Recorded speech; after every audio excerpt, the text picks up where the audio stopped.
Amazing.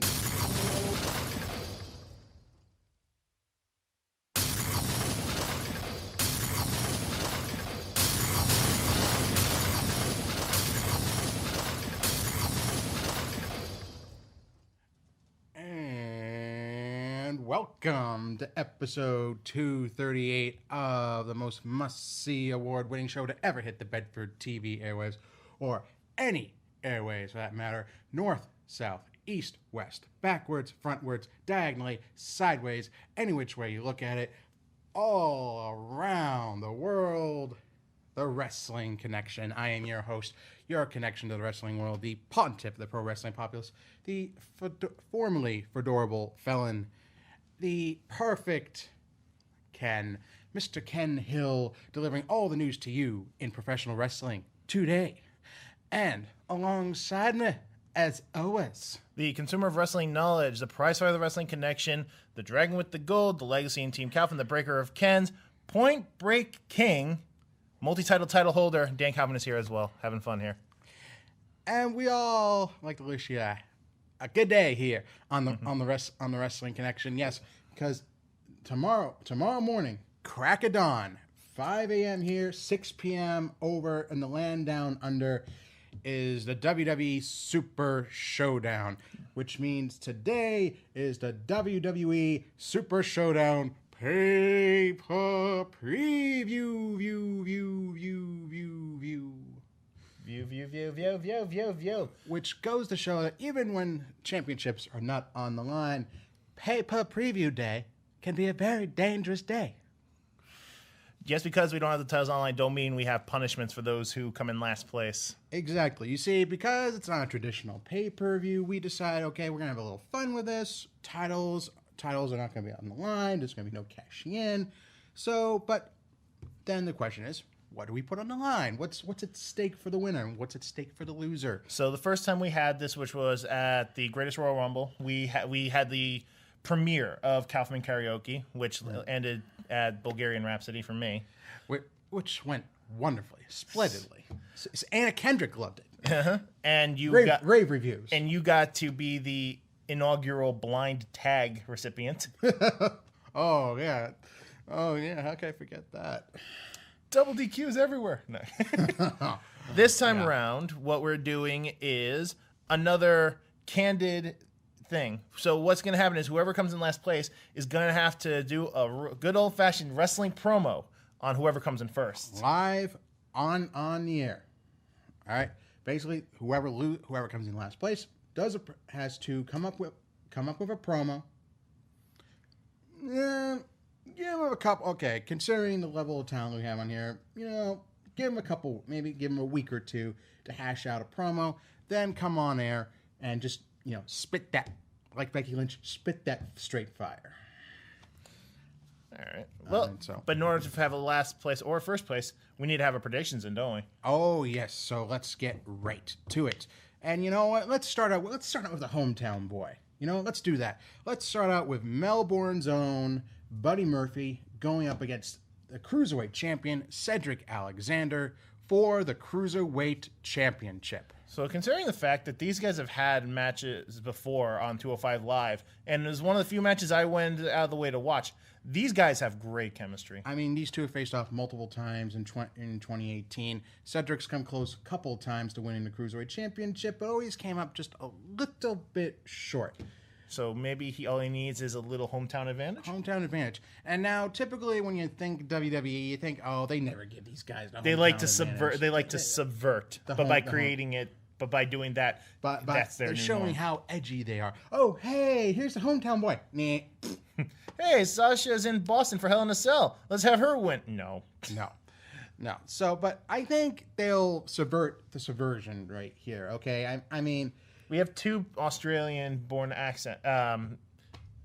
you have 2 Australian-born Talents. acts in this on the card for tomorrow. Well, tomorrow night for in Australia. Tomorrow morning. See, okay. See the time zones. Time zones are going to mess with us for this one. Oh, this God. is very far away. I mean, I haven't even flown over there. I'm feeling jet lagged already. All right, but anyway, all right. I'm looking forward to this. I think it's going to be another great match, and I think that as great a champion as Cedric has been, as much of a fighting champion he's been, I think this is ultimately where Murphy has to come out on top. All right, because I mean, if he can't do it in front of this is his hometown. Never mind his home country, his hometown of Melbourne. If he can't get it done here, like I can't see how viable of a talent he's really going to be on 205 Live I for the can foreseeable that. future. Yeah. So, you know what? I'm going with Buddy Murphy. All right. And he's going to be a popular opinion because I went with Buddy Murphy also. I think Australian hometown thing is going to definitely work. I think at least one act has to win in their hometown since they got more than one. Allison also went with Buddy Murphy, but James went with Cedric, thinking that he's going to pull out a win and keep the title for an even longer period. Well, I'm sorry, James, but you cooked like shrimp on the barbie. He'd probably do better if he knew how to do a gator roll. Well, sadly, Luke Harper's not on here. I know. Yeah. No. All right. So anyway, let's move on to the other hometown act. We have the Iconics. We have Peyton Royce and Billy Billy Kay. The Iconic. The Double Iconics. The Double Iconics That's so going up weird. against Asuka and Naomi. So basically, Naomi's run afoul of the Iconics in the last few weeks. Asuka's come to her aid to back her up. And now we have some good old-fashioned 2-on-2 women tag team action. So you would think I would go the same route right here. Okay, it's WWE's first big show in Australia. You would think, oh yeah, they'll put the Iconics. No, not going to happen. Iconics are going to come out. They'll soak in the home country cheers, but then they'll rail on them and they'll rail on the fans. Try to get booed out of the building, and then Asuka and Naomi will come out as the Saviors. As the saviors of the crowd. The saviors of the crowd. It's similar to what Kevin Owens does. Like, he comes out in Canada, and he's like, oh, I love being here in Canada. Actually, no, I love being from my hometown in Canada. I hate you people. It's like, all right. So, yeah, I'm going with Asuka and Naomi on so this the one thing that they really haven't done, like, don't forget, up until what happened with Carmella, Asuka has always been booked strong. She doesn't lose to just anybody. Well, mind you, this was all coming out of WrestleMania. Yeah. And having Charlotte and the Streak. And what was a great match. Absolutely. No one questions the match. The question is, what have they been doing with Asuka since? Exactly. So they need to give her some momentum. And they like Naomi. Naomi's a great act, especially her intro. She's a great talent. So, yeah, I mean, you can add more fuel to the fire of the Iconics being angry if they lose again. And that just adds more to their shtick. So, yeah, I'm going with Asuka and Naomi.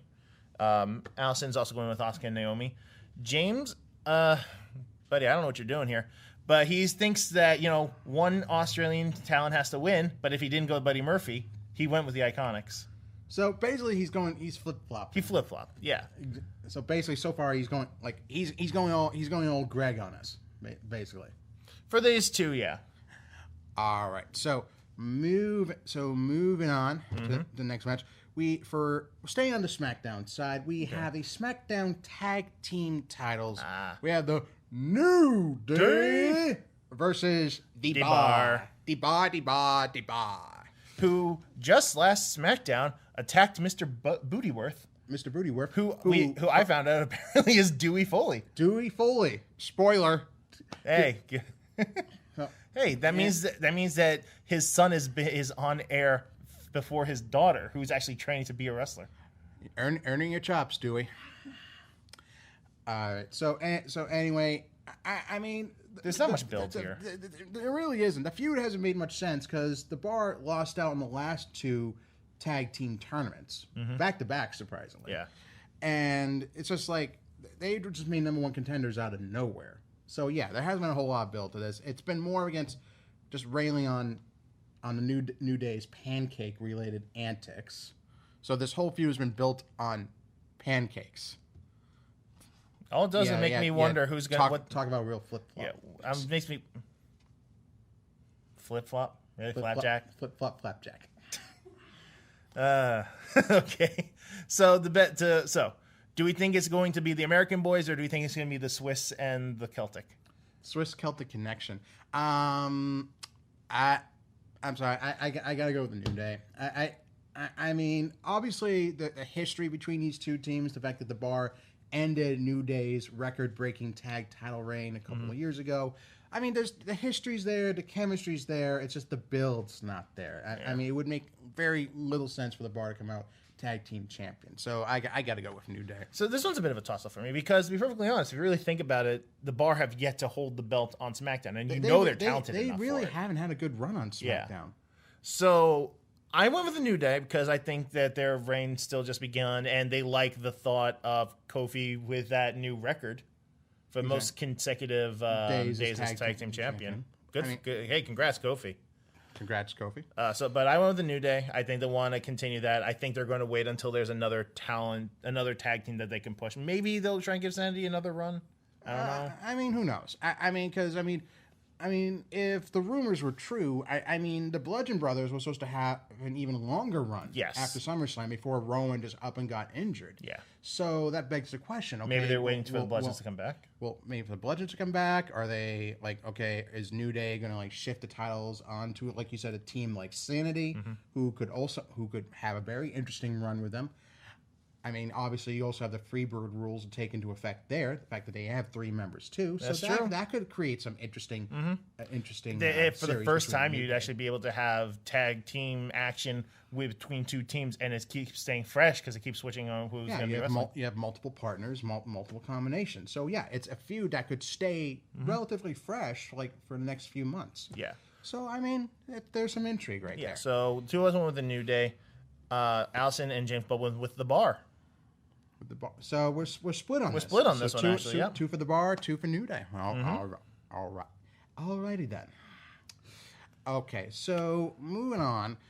We come back to women's tag team action. We have a 6-women tag team match with Raw Women's Champion Ronda Rousey and the Bellas going up against the Riot Squad. Now, this is actually one of the interesting ones where I was a little conflicted because you remember the rumored Nikki Bella Ronda Rousey match. So it begs the question right here. Now, do Ronda and the Bellas get the win and then things break down? Or is there some miscommunication during the match that leads to one of the Bellas getting pinned by the Riot Squad? So you think it would be Ronda's first loss? Ronda's first loss, not by her own doing. But not by her own doing, getting pinned or not getting pinned or submitted. So I mean, because there's not a whole lot on the line right here, aside from doing a promo, which I do pretty much every day on here anyway. I'm gonna go Riot Squad. I think there's gonna be some miscommunication right here that leads to Nikki and Ronda having war words, and then it really breaks down over the next couple weeks, leading into WWE Evolution.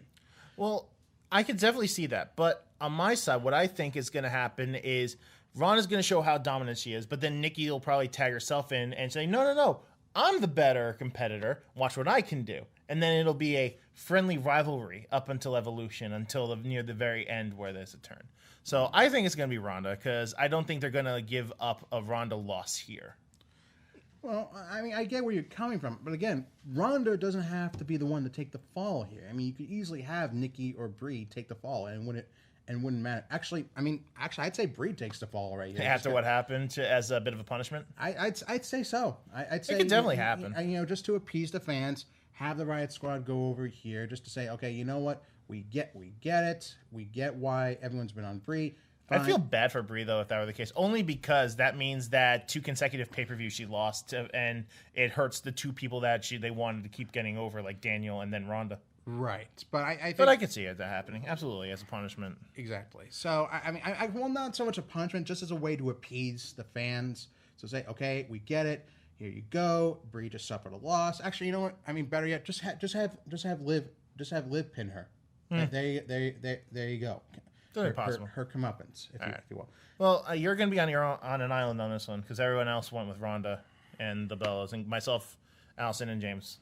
Well, not the first time I've been on an island, and won't be the first time that I stand tall.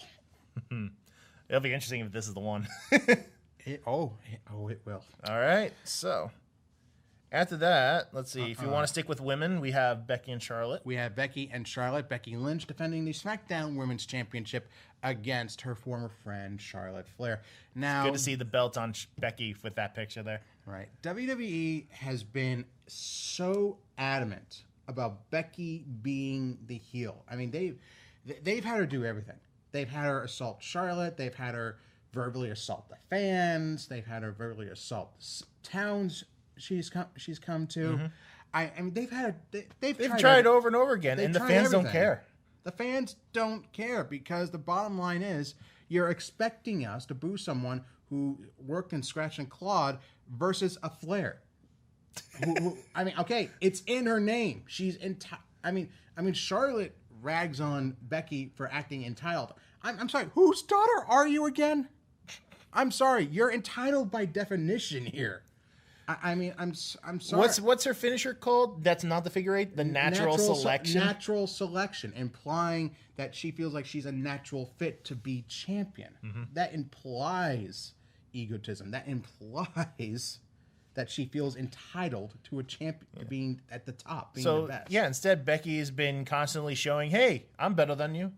I've been doing everything I need to. Attack her from behind, attacking her backstage during a photo shoot, and which reminds me of Austin attacking Vince in the hospital. Right, and Charlotte only getting one up on her last Tuesday. That's been it. That's all the comeuppance Becky's really gotten from Charlotte, and I think that's gonna be all that Charlotte gets. I say Becky retains her. Oh yeah, Becky's been on a roll, and from what I'm hearing, apparently people are really proud of her backstage. Exactly. I mean, I can't see Becky losing here. Mm-hmm. I mean, either straight up or through shenanigans.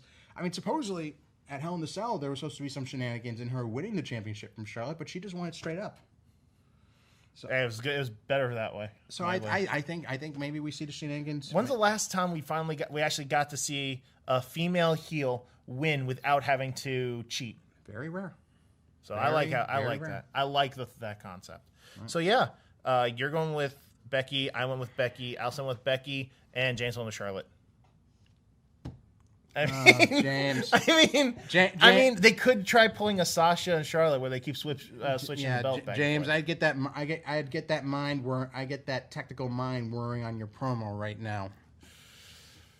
All right, so moving on. Yep. Now we are going to have. So that does take care of all the women matches. So next up would be the number 1 contender for the WWE match. There you go. Here's the other intriguing match. We got The Miz versus Daniel Bryan. So the stipulation here is whoever wins between these two in this match, their third encounter is going to be number 1 contender for the WWE title. For a future title opportunity, we don't know when it's going to be. We don't know if it's going to be at the next pay-per-view, which I believe would be in the Crown. It would be Crown Jewel? Possibly, or a match on SmackDown. We don't know. It could be Crown Jewel, it could be SmackDown, it could be Evolution if they really want to be bold. It could be Survivor Series. Survivor Series. So yeah, there's a lot of intrigue surrounding this match based on like what's going to happen in the WWE Championship match itself. So the question is Daniel going to beat The Miz? I don't think it's going to happen here. I mean, because here's the key. This is a point you actually brought up to me earlier in the week. All right, Miz has been needling Bryan over the fact that Miz does whatever comes. He always has a plan. He always has something in mind to get ahead of an opponent in a match. He always takes every possible road, every possible route to a victory. Whereas Bryan just tries to go the straight and narrow. He tries to win by just being the better wrestler, but so far that has not worked. It did not work for him in the mixed tag match. It did not work for him at SummerSlam. Miz has come out on top every time. Every time that Bryan's come close to getting his hands on Miz, Miz has always found a way to get away from Bryan, to always live to fight another day. And I think Miz will provoke Bryan enough that he'll try and use some underhanded tactics. He'll try and play Miz's game, but the problem is that will ultimately backfire on him, and either Miz will just end up picking up a clean victory, or Bryan goes too far and gets himself DQ'd. Yeah, that's exactly what I think. Either way you look at it, Miz wins. Yeah, is the way I see it. Like you said, either he hits him with a foreign object, disqualified, or the ref's down, the ref's getting back up, the Miz has like a chair or something like that, drops it, pretends to be hurt, like Eddie Guerrero style. When the ref's trying to remove it and Daniel Bryan's trying to explain, no, I didn't do it, skull-crushing finale. Clean win. One way or the other. I see the Miz taking this, actually. I gotta go with Miz. Mm-hmm. But Allison and James, AJ, I just realized that. Allison and James both went with Daniel Bryan for the win on this one. I can't blame you. I mean, obviously, if Joe were to come out champion, WWE champion, Bryan versus Joe would be an amazing match. So here's the thing about this: if this wasn't proving who's going to be the number one contender, I'd feel a little more confident in thinking Joe had a chance of winning. Right. But I don't see either of those guys going up against Joe, which is weird to say. It is. And with that in mind, we go to the WWE Championship match. A WWE Championship match, as Samoa Joe requested, no countouts, no disqualifications, no doubt. Which is very strange considering the reason why he's choosing this. Right. AJ Styles versus Samoa Joe. Mm-hmm. So these past two matches, the first one, Joe won via disqualification, therefore he didn't get the belt. Right. The next one, Styles supposedly, it was at Hell in a Cell, Styles supposedly won by pinfall when he was trapped into Coquina Clutch, rolled Joe up into a very nice, neat pinfall, only when we saw a different camera angle, right before the 3 was counted, AJ tapped on Joe.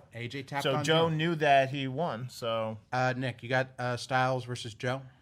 So when that happens, you wouldn't want a no DQ, no count match because you could still have that scenario happen again. What you'd want would be last feud with AJ as last man standing. So there's no way that happening.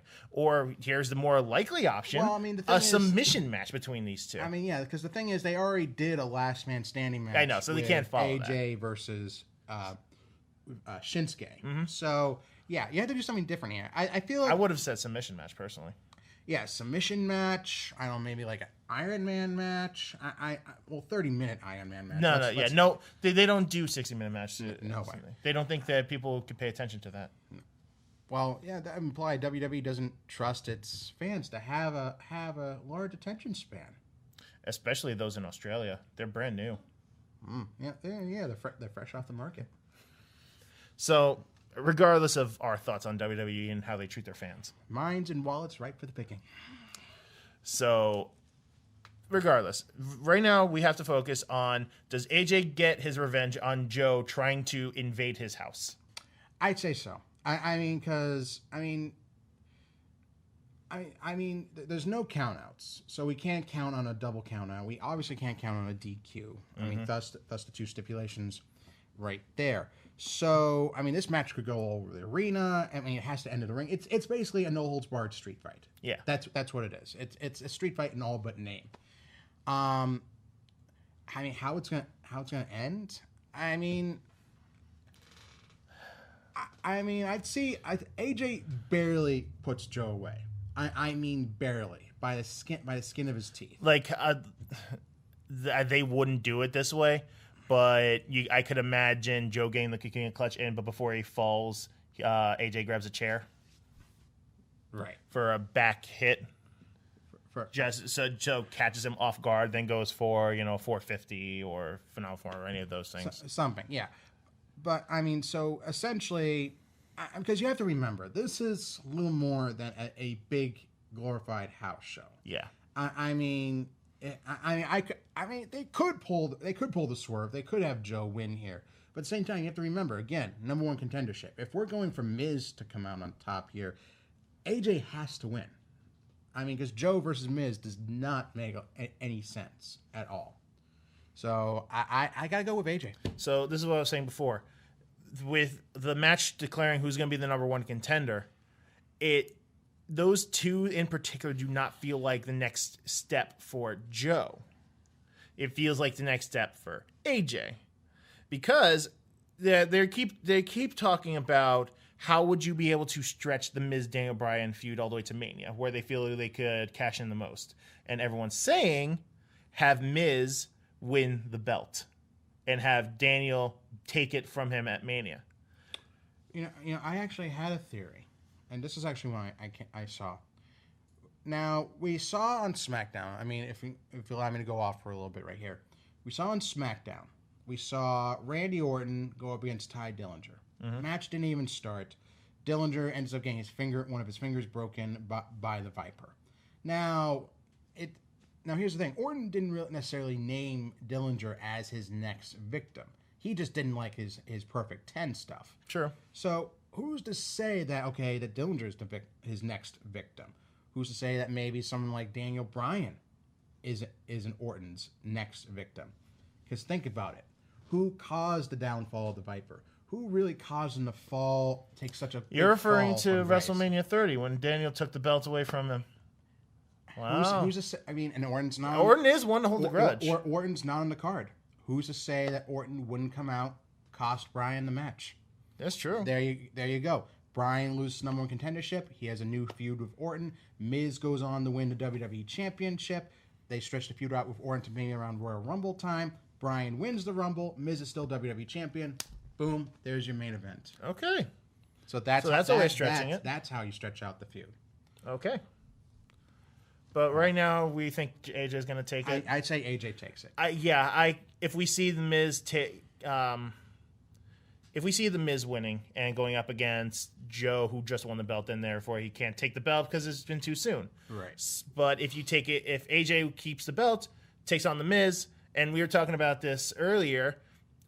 We've seen that they like, especially in NXT, the thought of the good guy accidentally helping the bad guy win the belt. So during the AJ Miz match upcoming, Daniel's like, fine, you want me to beat Dastardly? I'll beat Dastardly, and then accidentally knocks out AJ, and then Miz takes the win. So, yeah, AJ could. Everybody is going with AJ. Everyone's with AJ. Everyone's on board. I wanted to say Joe because I want Joe to win, but it doesn't work. Right. Which sucks. Okay. So now we go over to the Raw side. Raw has all the remaining matches. All right. So let's go with the one that means the least. That is Kevin Owens and Elias versus Bobby Lashley and, of all people, John Cena. Well, we couldn't see him all the way up to this match. So, yeah. Just right off their hot take in, what was it, Seattle? Yeah, with the Sonics. Oh God. I mean, props to Elias for getting like 7 minutes of continuous boos from a crowd just because he mentions the fact that they no longer even have a basketball team. Still not as bad as, Reigns after he beat the Undertaker. Yeah, let's not kid ourselves on that one. It's right up there. Considering the fact that it was when Reigns came out after that, it was just torrents of "We all hate you, please go away." Yeah. So I mean, all right. So anyway, yeah. That has been about the only highlight. The feud that's been going on has literally been Elias and Kevin Owens versus Bobby Lashley and Lio Rush, who's just there as his hype man. Exactly. But since he's not allowed to wrestle because he's a cruiserweight, he has to be replaced by the one and only John Cena, who hasn't even been on TV because he's been shooting movies. And because of that, John's not going to come back for a match just to lose. Yeah. Because it's John Cena. It's John Cena. Cena and Lashley. Yeah. Cena and Lashley. Cena and Lashley. I mean, Cena Ashley. Clash. Oh, yeah, she likes Clashley. Ashley. Sinashley. Lashlina. Ew. Yeah. Yeah. Moving on. Oh, I just realized. If there's Lashlina. He loves his sisters. Okay, yeah. Moving on. Moving All right, on. all right. Moving on. Love Okay. of God. Moving on, please. All right. Next up would be the 6-man tag match. The Shield versus The Dogs of War. So, this feud has been entirely on what we've been very happy about.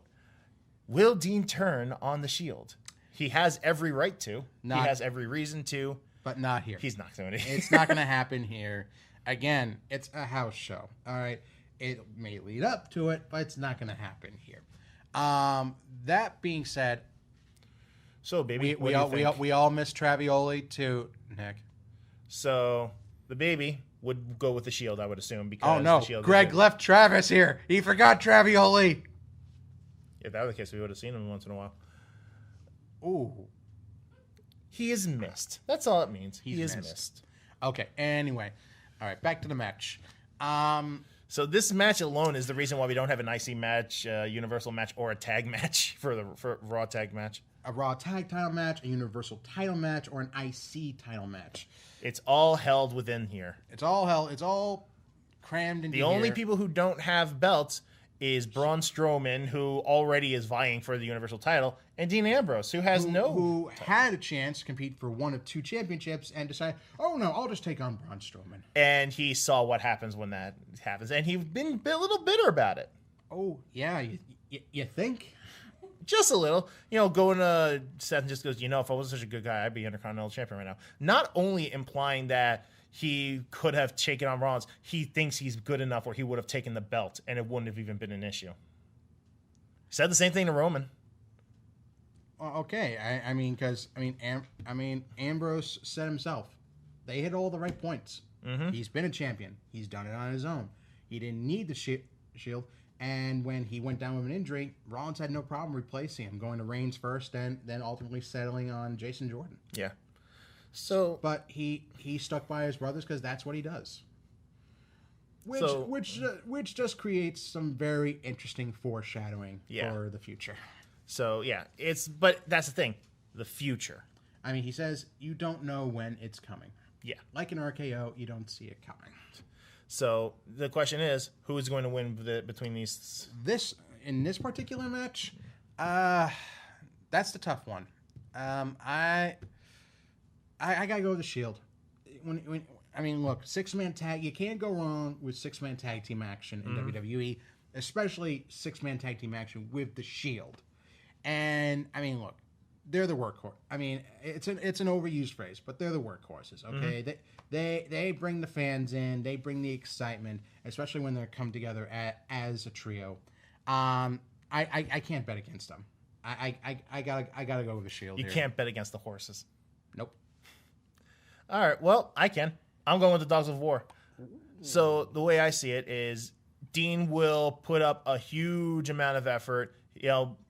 Roman will keep Braun at bay. The two of them will keep duking it out, and then it'll be down to the 2 tag teams going at it again. And once again, Seth will fall, and Dean will say, "Why am I helping you if you keep losing?" Another reason why he gets to feel that despite all his best efforts, it's still coming up short because of him. Because of Seth. Because of Seth. That's how I see it. Because that's going to be the Mania match. No one wants to see Dean versus Roman. They want to see Dean versus Seth because of the chemistry. I'd rather see the triple threat. I would too. But I don't think that's coming yet. But I see that the Dogs of War are taking this one. Okay. Allison agrees. She's going with Dogs of War. James is with you on the Shield. So once again, we are split. Yes. All right. And now comes to the main event. Oh, Lord. Where I talked to my manager and he asked me, is this really happening? The main event. Recognize.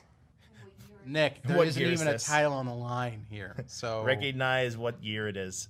Yeah, please recognize what year it is. It's 2018. And with that being said, the match that's main probably going to be the event- main event is The Undertaker With Kane in his corner versus Triple H. with Shawn with a newly Bald my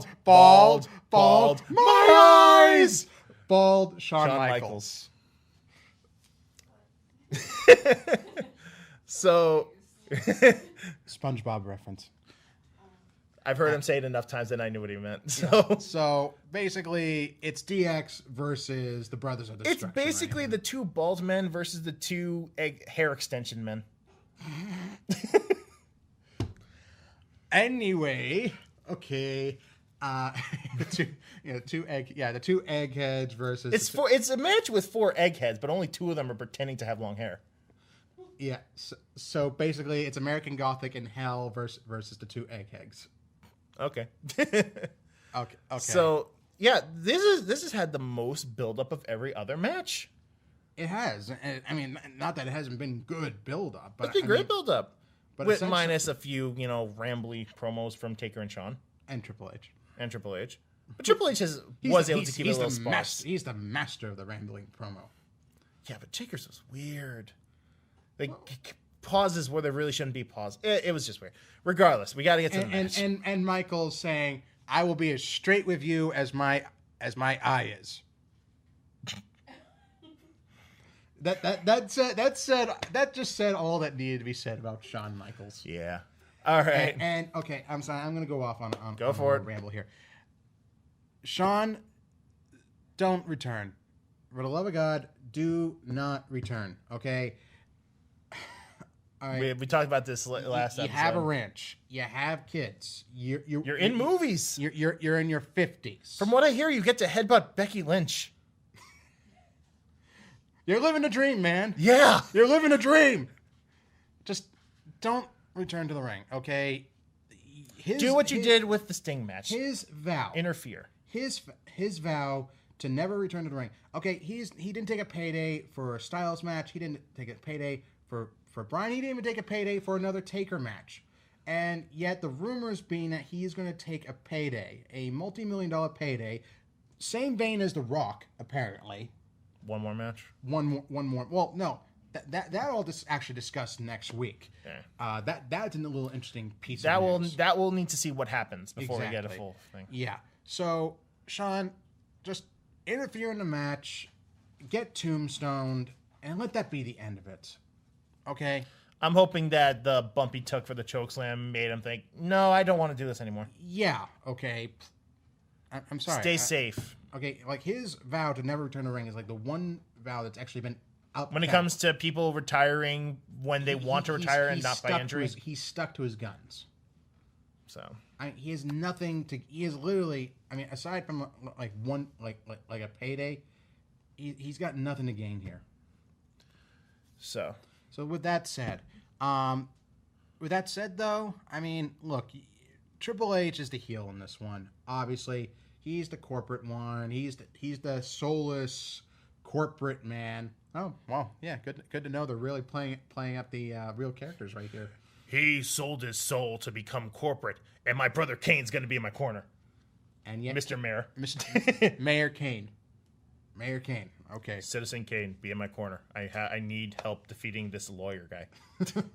Okay. Anyway, all right. I think Triple H wins. I think. Really? I think Michaels will get involved. I think Michaels will cost Undertaker. I think that's what happens right here, because they're obviously. The fact is, it's like you said, DX versus Brothers Destruction. Clearly, they're gearing up for some sort of match here.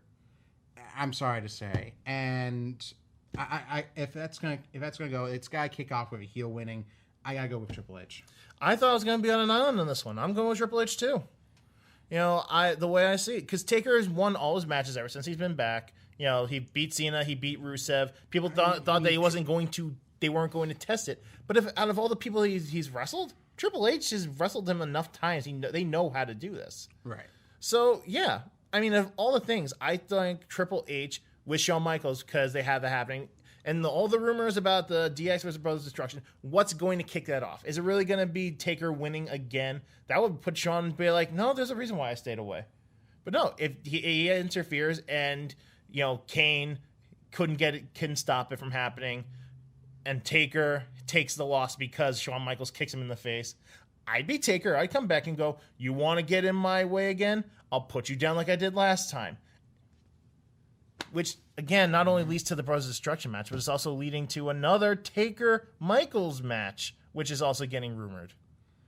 Oh, boy. I mean, what year? We asked this again. What year is this? 2018. Every single one of these competitors is over 50. Or 50 exact. Well, gotta get that Saudi money. Yep. Well, this isn't even Saudi yet. Oh, it will be. Yeah, no, it will be. It's gonna be. All right. So yeah, you and me are going with Triple H. Allison and James are both going with Taker. I mean, that is the safe bet. No, I'm not surprised. I'm not surprised in the slightest. I mean, go with the safe bet with Taker, but it's just I feel like this is going to be the start of the build up to a big epic tag team match, never before seen. And well, it hasn't. It's been a long time. It has. It's been a very long time. Yeah. So maybe for good reason. But nostalgia. What is that? What is it good for? So that was your line. That was your line right there. Over your head. Absolutely nothing. Too late. Too late. It's too late. Moving on. Moving on to the times. So we got to make. Well, actually, first off, we'll say this now. This has been a very back and forth predictions for a lot of these. It's been a very stacked card. Mm-hmm. And you notice we didn't put any locks down. Okay, no, we're doing this straight up. We're just doing it, like I said, straight up pay-per-view, straight up pay-per preview. No locks. Yeah. We will do main event tiebreaker. So we're thinking this is gonna be the Taker Triple H match. It is. So I just don't see it going very long, though. I think if it was Taker versus anyone else, it wouldn't go as long. But I feel that at least with Triple H, where they know each other and their psychology, they could, and shenanigans outside as well. Right. So. Champion, so you go first. I said 13 minutes 45 seconds. I'm gonna go a little higher. I'm gonna say 18 minutes 15 seconds. So much for thinking it couldn't go far, huh? Well, I mean, if I want to go far, I'd go in the 20s, but I'd say 18 minutes 15 seconds. So I went 13:45. Then I asked Allison what she thought, and she's like, I'll go 13 minutes 46 seconds. So yeah, I'm screwed on that one. Whoops. And James said 15 minutes. 15 minutes. All right. So basically, if they go super short, that'll be interesting. That means there's no timer. But then again, our predictions have been so out there. I think there will be a legit last place person. And look at it like this: if she loses, she actually has to come on camera and do a promo. Oh, that'd be fun. Bum, bum, bum. Don't worry, I'd help you with your promo. But again, it's the loser has to do a promo on the winner.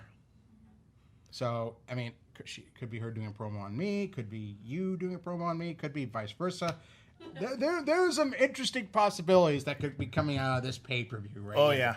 But we will not find out until tomorrow. And I'm not talking about tomorrow night, because tomorrow night is Australia. 6 p.m. We're doing the coverage. I'm doing the coverage at the very crack of dawn, 5 a.m. I told them wait. It was like, no, sleep is for the weak. Welcome to the Wrestling Connection, the show that never sleeps, and neither do I. Yeah, at least one of us has to be like that. Okay. All right. So, yeah. So, like I said, I'll be doing live coverage of the Super Showdown, starting at 5 o'clock. This show's supposedly supposed to go 5 hours, which I seriously doubt with 10 matches. So, hopefully it's shorter than that. Yeah. So start at 5. I'll get the coverage to you however I can. So just tune in like around 5, 6 o'clock. I promise you I will have up-to-date coverage on WWE Super Showdown emanating from the Melbourne Cricket Garden in Melbourne, Australia. And considering the amount of money they put in, don't think you'll be hearing nothing but crickets. I mean, we hear plenty of them on this show. All right, so. But they're our friends. You know, we've named them individually. Hey, there's Colonel Sanders. There's Colonel Crackett. There's Oh, there's Kermit. Okay. Oh, there. Oh, yeah. Speaking of which, Speaking of Kermits, play us out, Kermit. Play us out. I've heard it too many times to ignore it. It's some things that I'm supposed to be. Someday we'll find it, the wrestling connection, the lovers, the dreamers.